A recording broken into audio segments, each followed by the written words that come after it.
minta santri. Bahkan ada santri putri yang cantik jelita, umur 18 tahun diminta, padahal beliau tahu umurnya udah 52.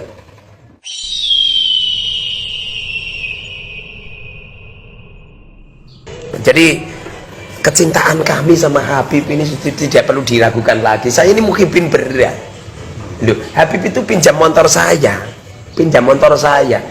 itu katanya 1 hari, 2 hari, 3 hari, 4 hari, nyampe 1 minggu loh, nyampe 1 bulan nggak dikembalikan loh. Setelah dapat kabar jebul-jebul digadekan. Saya saja ikhlas kok masih diragukan apa itu cinta kami dengan para habaib. Saya punya pikiran itu durian. Coba ya kita maafin gitu. Bahkan ada Habib yang datang ke tempatku minta santri. Bahkan ada santri putri yang cantik jelita, umur 18 tahun diminta, padahal beliau tahu umurnya udah 52. Dan pada akhirnya ya saya bilang, Habib, saya tidak berwenang untuk pancingan minta izin sendiri sama walinya, kemudian nemuin sama wali. Mungkin wali santrinya juga karena takdim sama saya, jadi anaknya diberikan. Duh, setelah punya anak, setelah nikah dengan beliau ditelantarkan. Pada akhirnya ini santri ini dicerai, punya anak 1 masih muda banget ini. Pada akhirnya apa yang terjadi? Saya yang jadi tumbal. Ada figura besarnya segini. Ini biasanya kalau di pasar itu sekitar 500-600. Beliau jual sama saya 4 juta. Saya bilang, Bib, mohon maaf, punyanya uang saya ini cuman 500.000. Jadi udahlah, nggak usah jual sama saya, ini sedekah saja sama Habib. Apa yang terjadi? Iya tetap ngoyak, bahkan melaknat. Pada akhirnya saya hutang-hutang. Itu asli itu. Namanya muhibin loh, muhibin berat. Saya ini muhibin kelas kakap. Walaupun saat ini udah berkecamuk tentang nasab ya, saya kalau tempat depan Habib siapapun Habibnya ya apa itu menunduk saya. Tapi akhir-akhir ini loh, Masya Allah, saya itu sering kok Habib itu hutang sama saya nggak dibayar. sering dari nggak perlu saya sebutkan lah, banyak pokoknya, banyak. Jadi ini yang apa itu menjadikan rakyat Indonesia ini gundah. Rakyat Indonesia itu penuh dengan pertanyaan, mosok iya ada dzurriyyati Rasul seperti itu gitu loh. Jadi di Indonesia ini bukan berarti tidak percaya dengan silsilah habaib, silsilah Ba'alawi nyambung Rasul, bukannya tidak percaya, hanya eskal. Jadi beliau ini benar-benar dzurriyyah Rasul apa tidak gitu loh. Mosok dzurriyyah Rasul seperti itu gitu loh.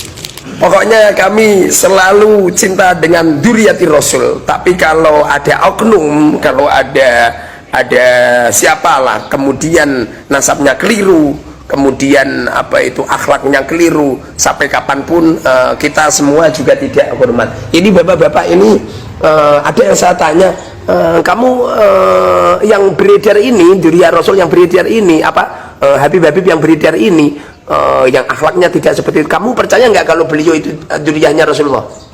Nggak percaya. Ini tamu-tamu ini nggak percaya semua. Yang asli aku yakin beliau percaya yang asli. Bila mana akhlaknya memper-memper, gitu Pak? Gitu Pak? Assalamualaikum warahmatullahi wabarakatuh.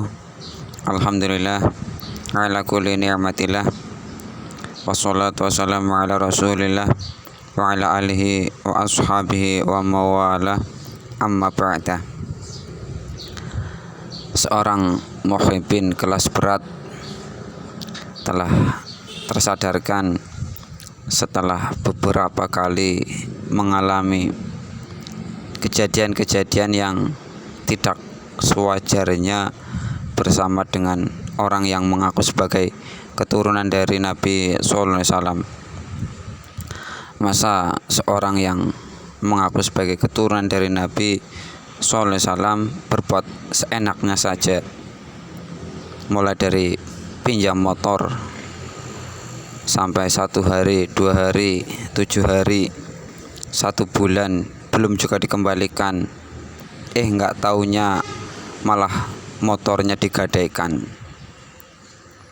Terus juga karena beliau ini seorang kiai, ada salah satu santri yang cantik jelita baru berumur 18 tahun dimintanya juga, karena Pak Kiai ini merasa tidak berhak untuk memutuskan, maka supaya bilang sendiri kepada orang tuanya, karena orang tua ini mungkin juga takzim sama Pak Yainya, sama Habibnya yang memang masih diketahui keturunan dari Nabi SAW pada waktu itu, akhirnya diperbolehkan.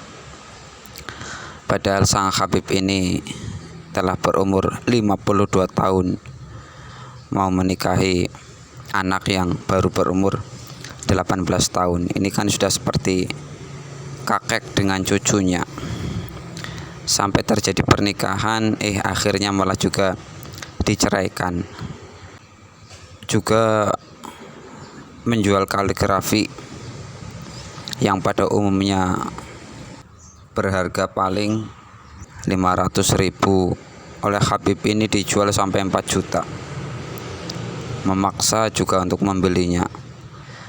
Ya maka dari itulah, dari pengalaman-pengalaman seperti itu, akhirnya banyak orang-orang Indonesia, umat Islam di Indonesia, yang mereka justru geram, masa orang-orang seperti ini mengaku sebagai keturunan dari Nabi SAW, sangat tidak mencerminkan akhlak dari baginda Nabi SAW.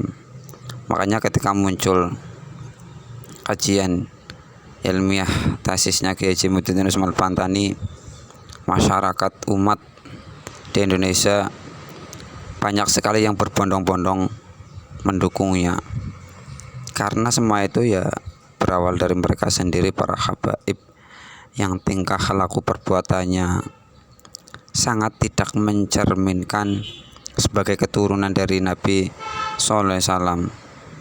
Bukannya menjadi rahmat bagi umatnya, tetapi malah menjadi landrat bagi umatnya, yang menyakitkan umatnya. Padahal Nabi sendiri sangat mencintai umatnya, sampai-sampai ketika baginda Nabi SAW mau meninggal dunia juga yang disebutnya adalah umatnya, umatku, umatku, umatku, bukan menyebut keturunannya, bukan cucuku, cucuku, cucuku, itu bukan.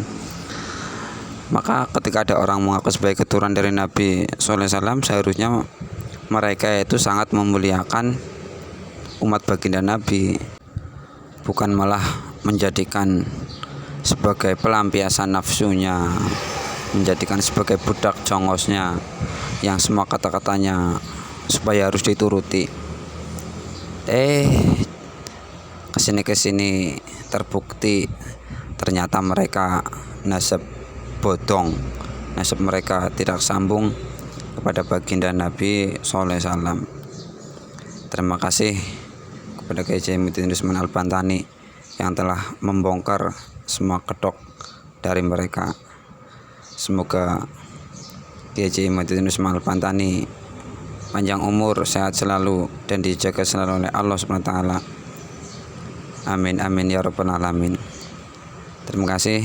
Wassalamualaikum warahmatullahi wabarakatuh.